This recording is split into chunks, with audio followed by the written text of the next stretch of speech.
hold on. Today I'm going from a rib to a heavy duty inflatable. I'm a very, very lucky chappy indeed, because Simon here has very, very kindly given me one to use and try out for you guys, and he's going to show me step by step on how to put this together. So we've got a boat in kit form at the moment, which sounds like a headache, but I'm going to show you it's smooth sailing, piece of cake to do, so long as you stick to a few important little steps which I'll give you along the way. It's a 3.4 meter Seapro heavy duty inflatable. These are the ones that the fire brigade use, various rescue training authorities, so you have got the right boat for the job. We've got the boat rolled out. That's the first bit of the job to do. Second bit of the job is to get some air in the tubes, not loads, but a little bit, maybe a quarter of the volume, no pressure. Yeah, so this is the GP80B, sorry about the weight there, but here we go. So this has a suck and a blow. Everyone prefers a blow, don't they? So there we go. One point of interest actually, you don't want that anywhere near the sand, because it'll just pull sand right the way through the pistons and it just kills them straight away. So plus to red, minus to black. Okay, you can whop that in the boat. The Genovo Speedy pump is a two-stage pump, and that means it has a centrifugal pump at first, which sounds like your vacuum cleaner, and then it has a piston pump to put in pressure once the volume has gone in. So if you hear it making a funny rattling noise, that just means it's reached the maximum pressure that the centrifugal pump can go, and it's switched over to the piston pump. Okay, here we go. This is the first valve, and when you're blowing the boat up, you want it on non-return. So that's with the valve popped out. With the valve in, it will return, or all the air will come out of it. So leave the valve popped in. Pressures, 25 kilopascals, which is about 4 psi.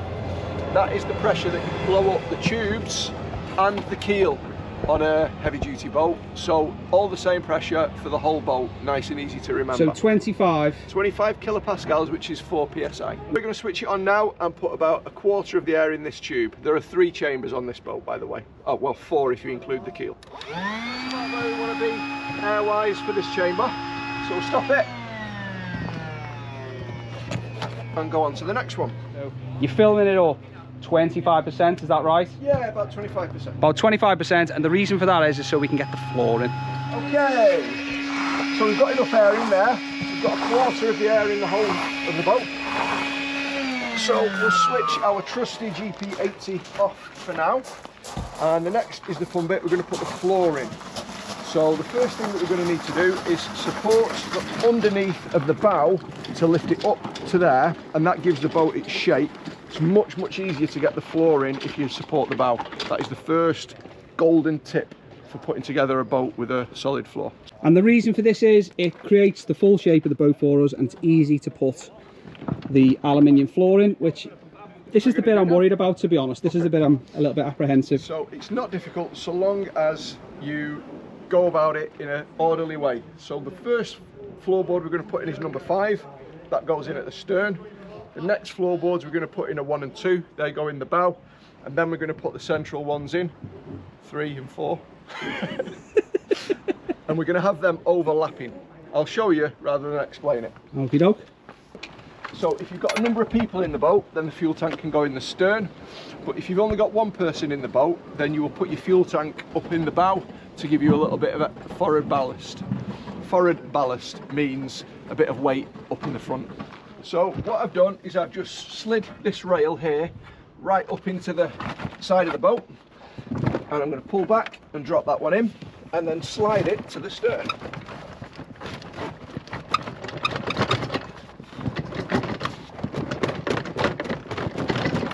There we go. Little word of caution for you here is with the inflatable keel, or sausage some people call it. This one is very kindly right down the centre already, but sometimes if it's cocked over to one side, what you do need to do is fill it up once and then blow it down again so it's right central. Really important for 2 reasons. One, the keel will be off to cock, which means your boat won't run truly, but also the hole in the floor won't marry up with the filling valve, so you're not going to be able to fill it if you don't get it just dead central. Does that make sense? Yeah, it makes sense. Good. So all I'm doing now, I'm lifting up on the bow and really pushing this home right up into the nose of the boat. So we're going to go in at the side, slide it up, and make sure the lips marry together.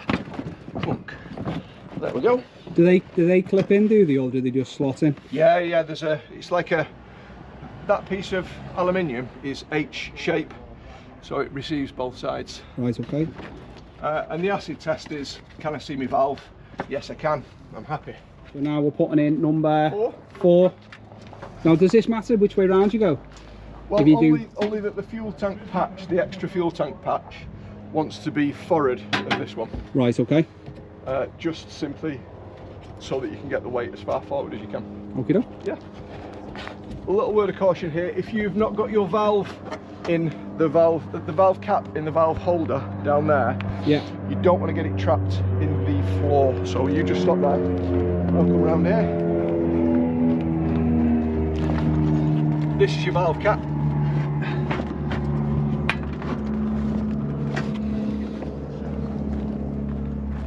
Very often I've done it myself, where the valve cap's underneath and then you start blowing the boat up and you just hear snap, and the cord is broken from the valve cap.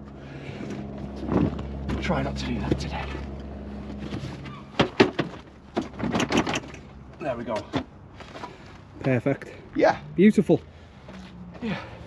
And the boat's quite nice as well. Do you know what? He's brought his shorts, right, and I'm here in thick thermals, and it's not good, man. I'm sweating. You are leaking a little bit. I'm leaking everywhere. Let's give a high five to the lifesavers as well. They're not giving us a wave, they didn't listen. Want to give us a wave, boys? Here we go. Hey guys.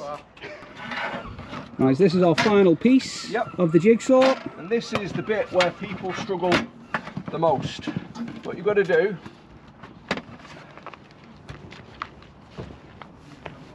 is offer it up.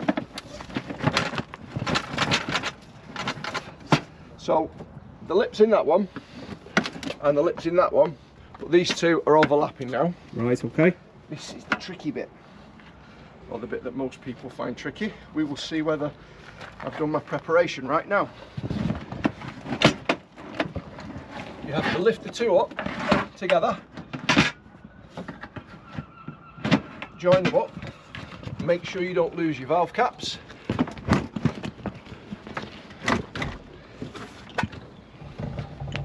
and push. If you've done the job right, that happens. Oh, lovely. If you've not done the job right, then you're going to be sweating and pushing and panting and probably swearing as well, actually. So next is the side rails.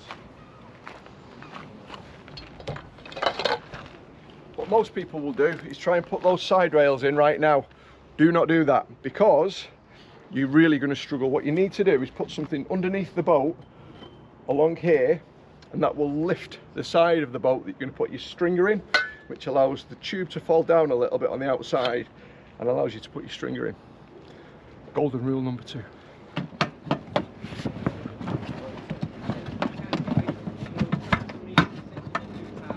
There you go. It's as easy as that, so long as you lift the bow and put something under the stern. Right, so you put these in, obviously, so it doesn't spring up, doesn't it? Is that so, just to give it extra support? Yeah, is that these are right? called stringers, yeah, and they support that joint and this joint. Right, okay. So all heavy duty boats have one. Have at least 2. This one's got 4, because it just makes them easier to put in 2 goes rather than one big go. Do you like how I've got out of actually putting this up myself today? I've noticed that. Did you like that? I thought I'll be the cameraman today. Simon, don't you worry, mate. Don't you worry. I'm all about learning today. I'm all about learning. He's going to teach me how to fish, he said. That I definitely won't do. I think you can teach me a thing or 2 about fishing, mate. So, support under the side again. So it doesn't need major support, it doesn't need to be lifted high, it just needs something just to give you that. An inch or so, and the tube just falls down a little bit so you can access this side. Otherwise it's a nightmare to get to. Right, okay.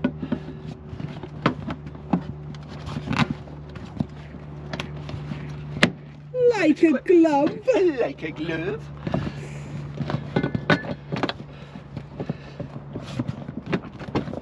Beautiful. So if you think this is the easiest boat assembly video for a heavy duty that you've seen, you've got to press like, please. No, press it. Thank you. To be honest, I think we're going to get more likes for your legs. Well, this is it's their first turnout of the year. I realise they're a pale shade of blue and it will take them a week in the sun to go white. Don't worry guys, we can put a filter on this, it's all good. Right, happy days. The boat's assembled, all the hard work is done. All we need to do now is put the pressure in. Now, Seapro boats all have an overpressure valve. That blows off at 30 kilopascals. So if you blow your boat up in the morning, first thing in the morning, and it's freezing cold, and then you're out during the day and it goes red hot, the boat's not going to go over pressure, it'll just burp a little bit of air out from here. One thing that's standard on all Seapro boats. So because of that, this chamber, the front chamber, there's a baffle here and a baffle there, which can either move that way or that way to equalise the pressure. So if we're going to allow this to burp a little bit, the pressure needs to be a little bit higher in this side than the other two, so that when it burps a bit of air out, the baffle can just go back. Make sense? So in that instance, yeah, so we're going to pressurise this to what it needs to be, over pressurise this slightly so it can burp. Yeah. But then when it does burp, does this mean that this tube goes a bit softer? We need to put a bit of air in it? No, it doesn't, because of the baffle is the thing that equalises them, and because it can move from there all the way to there, the pressure is the same in every tube. But if you put a bit more pressure in there, it just pushes the baffle that way to increase the pressure in that tube, so it equalises with this one. Ah, that makes sense. Yeah. There you go, I've learned something else there, guys. Fantastic. All right. So we'll go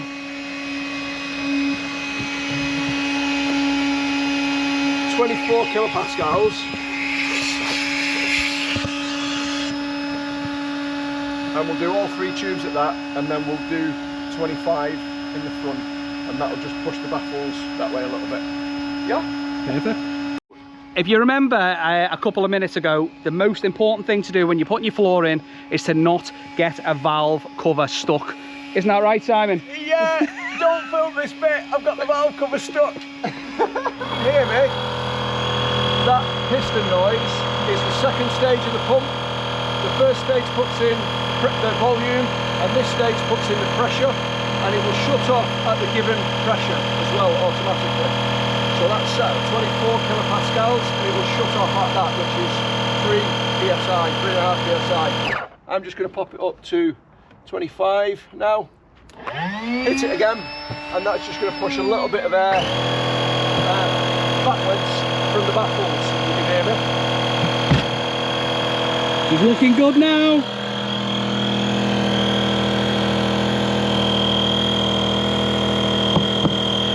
It's solid, that, isn't it? It's solid. Yeah, and that's only 25 kilopascals. You know, you were talking about an air deck, they go up to 60. Really? Yeah. So when because you're going to sort me an air deck out, aren't you, in a couple of months? For this, yeah. For this one, so we're going to be testing out obviously the alley floor, and then we're going to be testing out the air deck. And I was worried. I said, well, won't it be like standing on a lilo? And Simon assured me it wouldn't. And what did you say the PSI of the air deck is? 3 times higher pressure than this. 3 times higher pressure than this. Are you ready? Look. Hold on. That is absolutely nuts. It's 3 times. It'd be like walking on concrete. It feels like it's a solid floor, but slightly spongy. Nice. That's how tough they are. And I imagine it heats up lovely in the sun, does it? Yeah. Oh. Nice on your tootsies in the Someone's going to be having a sleep on the boat. Right, okay. So this is the fun bit. My most fun bit anyway. If you want to set your camera up from the bow.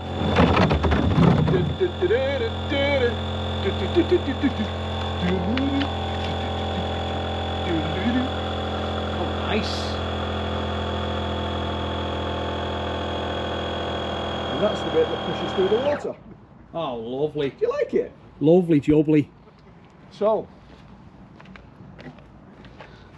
Look at that, guys. This is going to be good. This when we get out there. Yeah. I can't believe I honestly, I'm not joking here, I'm not just saying it. I can't believe how solid it is. I just can't believe it. When we were first talking about boats last summer, Yeah. and you weren't keen on an inflatable, and Yeah. I was trying to talk you into one, can you understand why? I can totally understand now, yeah. Did not expect this, guys, honest. I thought I'd be riding out on a flamingo, you know, them blow up flamingos, and just paddling out. They are not as good in rough water as a solid rib. Yeah. 100% they're not. But they can go out in it. The beauty of these is you can boat on a budget. I mean, this whole package you can buy for $4 grand, the whole thing brand Really? new. Yeah, give or take $4 grand, the whole thing brand new. It's amazing, isn't it? It's a belter. That's the boat inflated. We're going to put the seat on next, and we're going to put the under seat storage bag on the seat first of all. So this has got like pockets for your sandwiches and your lures and stuff. It's also got a main inside pocket which you could put a cool bag in, or some ice if you want to store your fish. And you can unzip this whole thing, and it's got a shoulder strap so you can take it up the beach and stuff like that. So we're just going to unzip it for starters and put the seat on.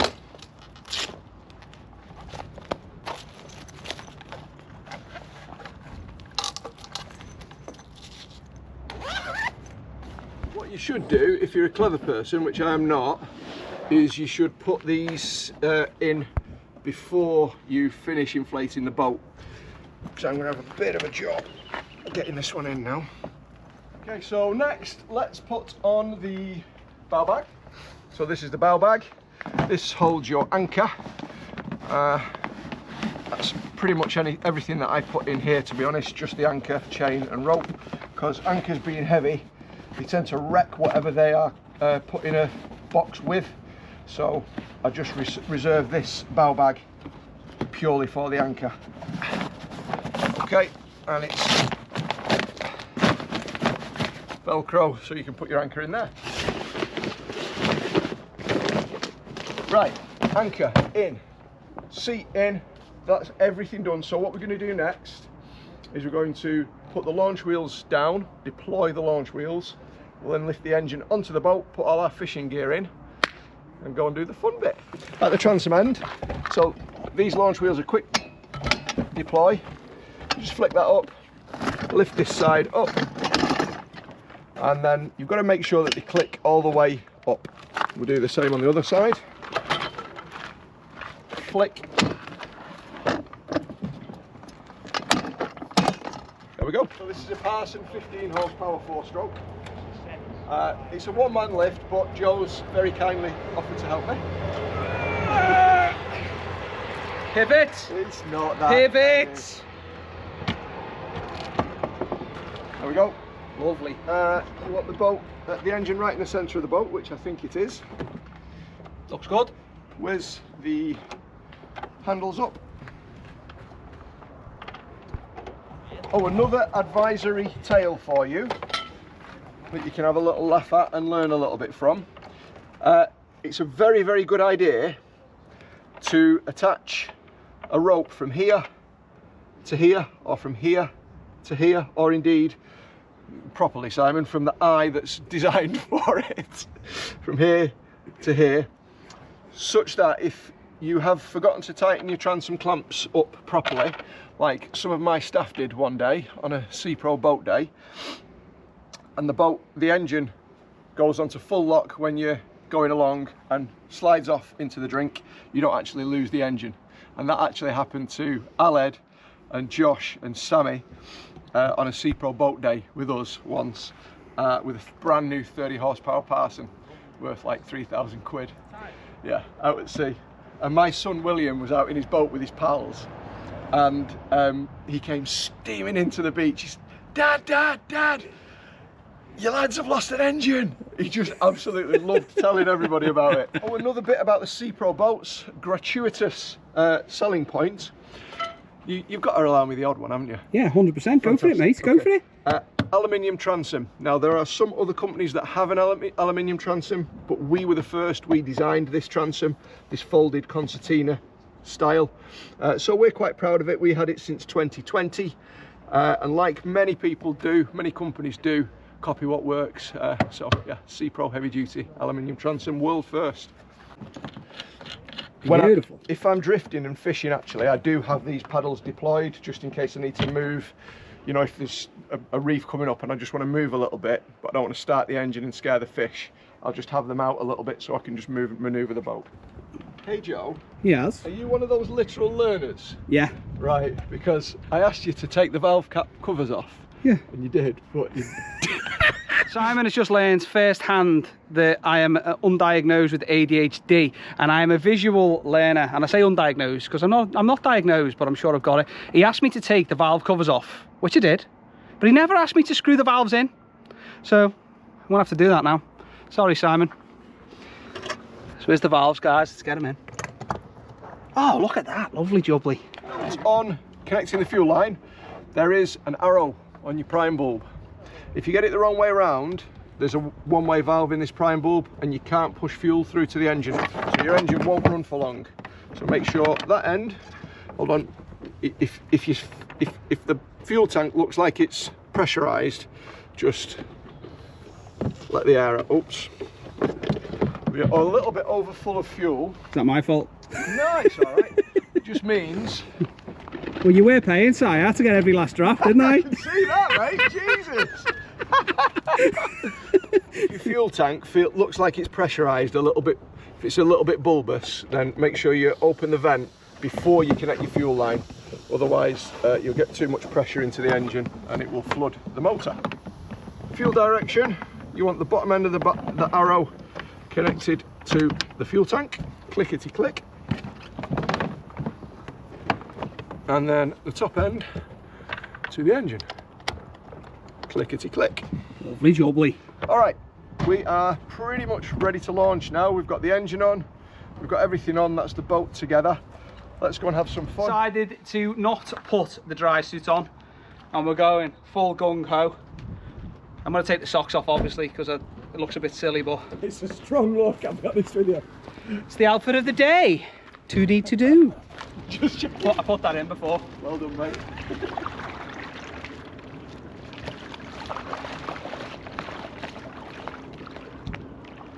Beautiful. So you just pull back on these, push down on those, and up she comes until it clicks. Easy as that.